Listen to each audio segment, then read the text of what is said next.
votre grand-père a joué beaucoup au cinéma des rôles de chef, Oui, des rôles d'autorité. oui, l'autoritarisme.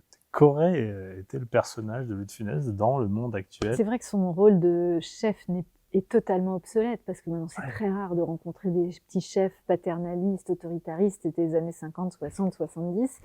Aujourd'hui, on est passé à un management non plus vertical, mais très latéral, Oui. très horizontal. On est passé de papa très sévère, celui qui l'incarnait, à maman très sympa hein, maintenant. Donc, vous voyez, il y a un juste milieu. Je ne sais pas s'il aurait pu incarner, il pouvait tout incarner à mon sens. Donc, il aurait sans doute bien joué les coachs doucereux et les managers très empathiques et bienveillants. Ça aurait été un nouveau personnage. Vous savez, à chaque époque, ces archétypes. Ouais. Je pense qu'il serait rentré évidemment dans les archétypes d'aujourd'hui qui sont ou même comme dans la vie d'ailleurs, hein, le papa cool, le manager cool.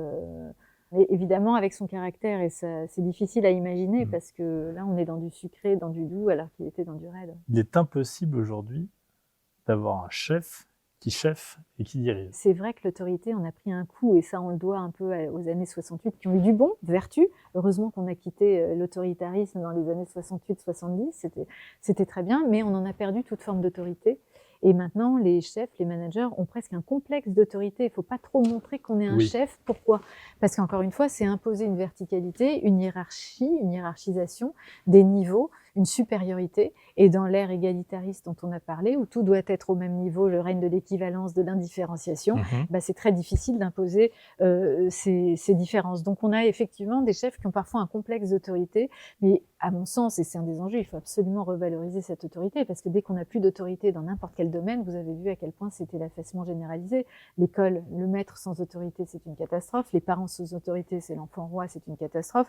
L'entreprise libérée sans soi-disant d'autorité, même si dans les faits, c'est pas vrai, ça marche pas à grande échelle. On peut pas revenir, j'imagine, typiquement, je prends, parce que c'est marrant d'en parler avec vous, au rôle de Cruchot dans Gendarme. Impossible, voilà, heureusement que non.